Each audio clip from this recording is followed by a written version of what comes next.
le démon de la perversité. Dans l'examen des facultés et des penchants, des mobiles primordiaux de l'âme humaine, les phrénologistes ont oublié de faire une part à une tendance qui, bien qu'existant visiblement comme sentiment primitif, radical, irréductible, a été également omise par tous les moralistes qui les ont précédés. Dans la parfaite infatuation de notre raison, nous l'avons tous omise. Nous avons permis que son existence échappât à notre vue, uniquement par manque de croyance, de foi, que ce soit la foi dans la révélation ou la foi dans la Kabbale. L'idée ne nous en est jamais venue, simplement à cause de sa qualité surérogatoire. Nous n'avons pas senti le besoin de constater cette impulsion, cette tendance.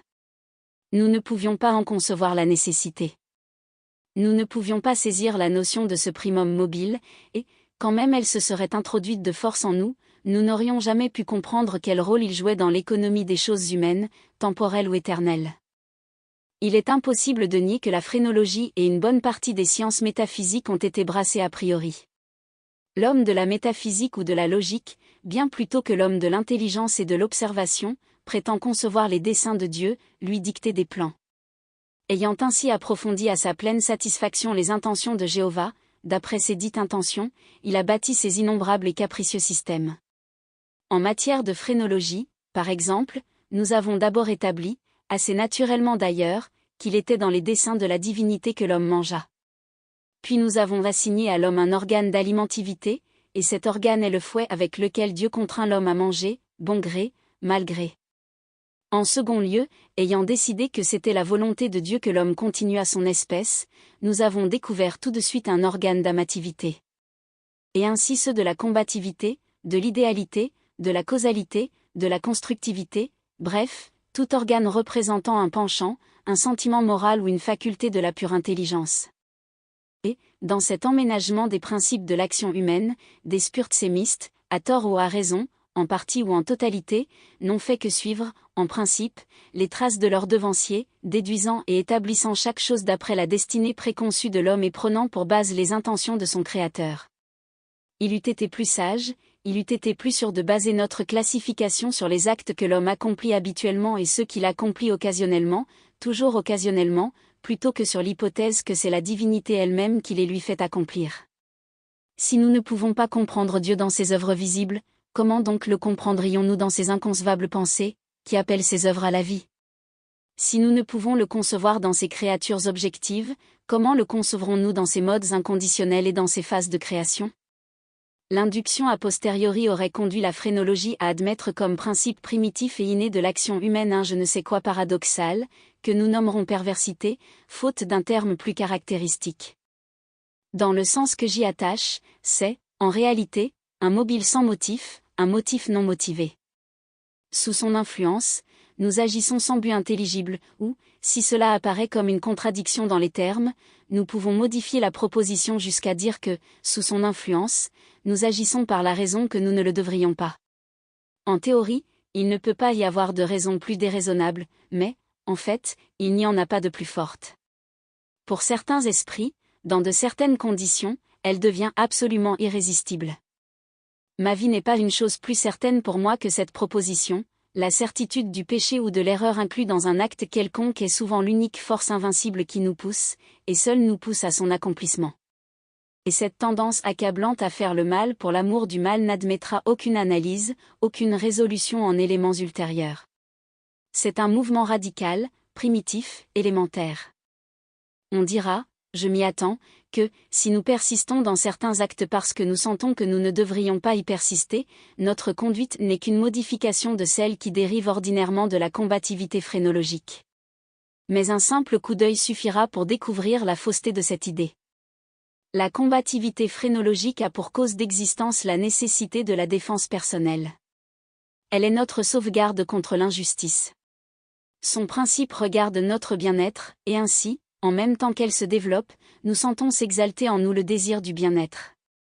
Il suivrait de là que le désir du bien-être devrait être simultanément excité avec tout principe qui ne serait qu'une modification de la combativité, mais, dans le cas de ce je ne sais quoi que je définis perversité, non seulement le désir du bien-être n'est pas éveillé, mais encore apparaît un sentiment singulièrement contradictoire. Tout homme, en faisant appel à son propre cœur, trouvera, après tout, la meilleure réponse au sophisme dont il s'agit. Quiconque consultera loyalement et interrogera soigneusement son âme, n'osera pas nier l'absolue radicalité du penchant en question. Il n'est pas moins caractérisé qu'incompréhensible.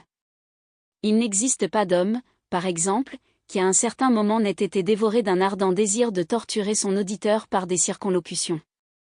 Celui qui parle sait bien qu'il déplaît, il a la meilleure intention de plaire, il est habituellement bref, précis et clair, le langage le plus laconique et le plus lumineux s'agite et se débat sur sa langue, ce n'est qu'avec peine qu'il se contraint lui-même à lui refuser le passage, il redoute et conjure la mauvaise humeur de celui auquel il s'adresse.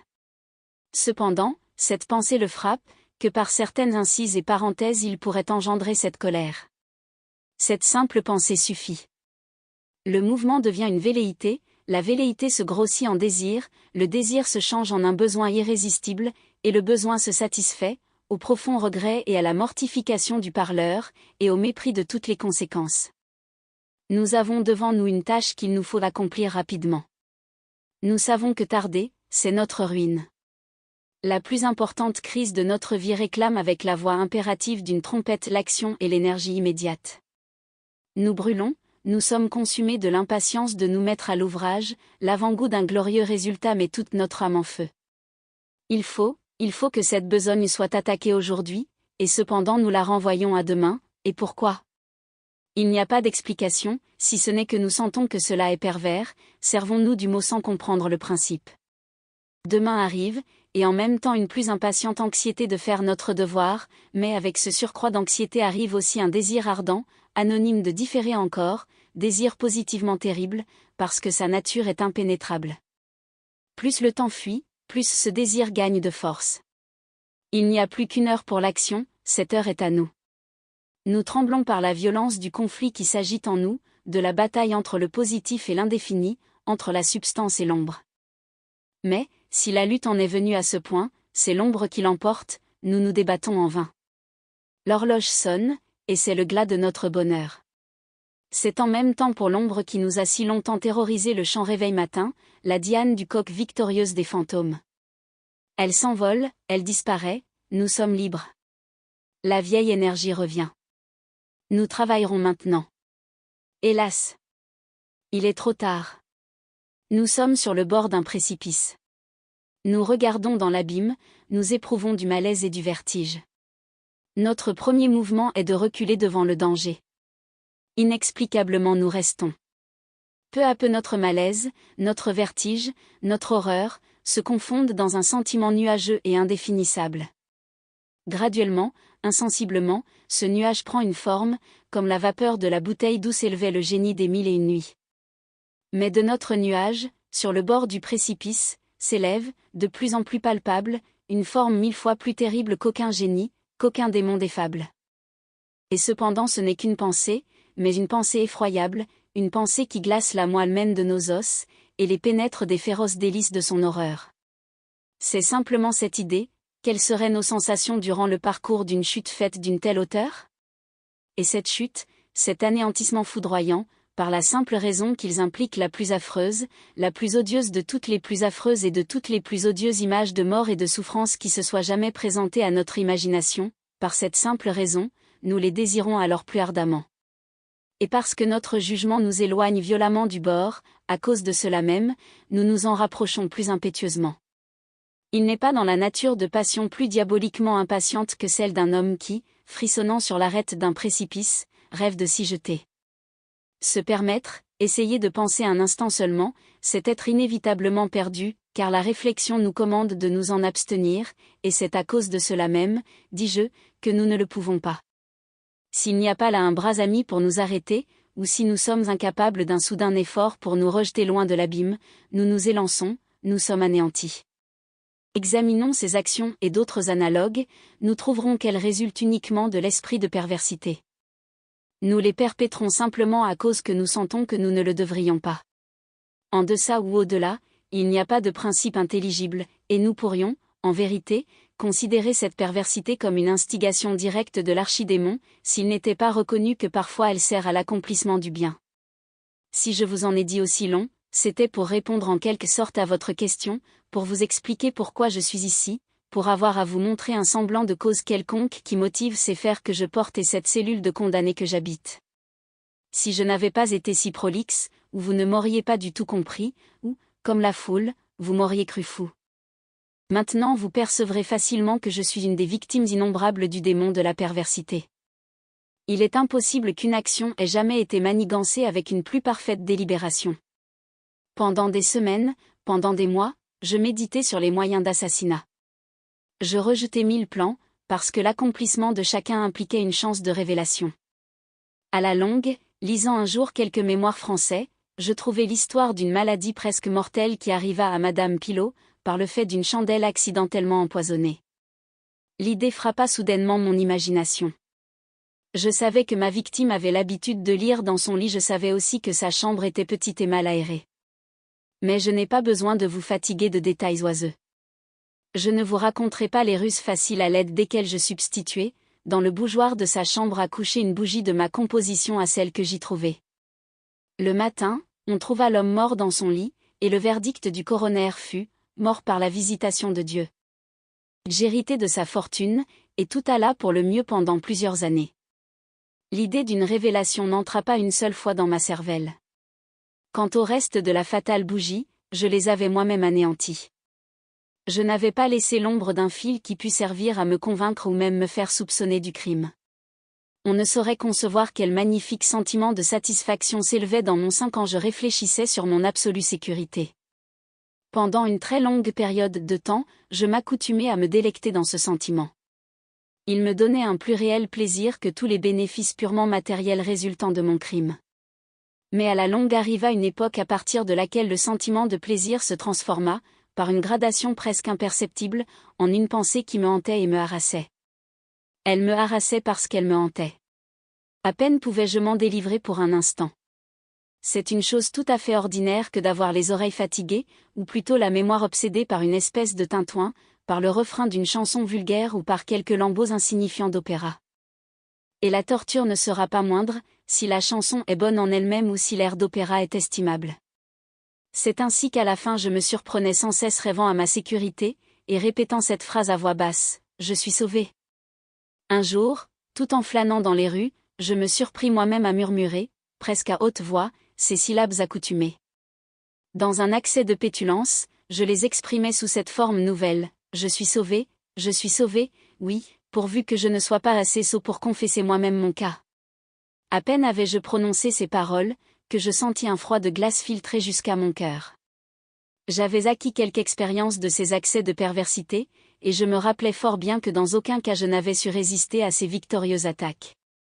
Et maintenant cette suggestion fortuite, venant de moi-même, que je pourrais bien être assez sot pour confesser le meurtre dont je m'étais rendu coupable, me confrontait comme l'ombre même de celui que j'avais assassiné, et m'appelait vers la mort. D'abord, je fis un effort pour secouer ce cauchemar de mon âme. Je marchai vigoureusement, plus vite, toujours plus vite, à la longue je courus. J'éprouvais un désir enivrant de crier de toute ma force. Chaque flot successif de ma pensée m'accablait d'une nouvelle terreur, car, hélas, je comprenais bien, trop bien, que penser, dans ma situation, c'était me perdre.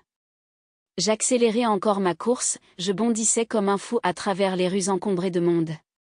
À la longue, la populace prit l'alarme et courut après moi. Je sentis alors la consommation de ma destinée. Si j'avais pu m'arracher la langue, je l'eusse fait, mais une voix rude résonna dans mes oreilles, une main plus rude encore m'empoigna par l'épaule. Je me retournai, j'ouvris la bouche pour aspirer. Pendant un moment, j'éprouvai toutes les angoisses de la suffocation, je devins aveugle, sourd, ivre, et alors quelque démon invisible, pensai-je, me frappa dans le dos avec sa large main. Le secret si longtemps emprisonné s'élança de mon âme. On dit que je parlais, que je m'énonçais très distinctement, mais avec une énergie marquée et une ardente précipitation, comme si je craignais d'être interrompu avant d'avoir achevé les phrases brèves, mais grosses d'importance, qui me livraient au bourreau et à l'enfer. Ayant relaté tout ce qui était nécessaire pour la pleine conviction de la justice, je tombai terrassé, évanoui. Mais pourquoi en dirais-je plus? Aujourd'hui je porte ces chaînes, et suis ici. Demain, je serai libre, mais où?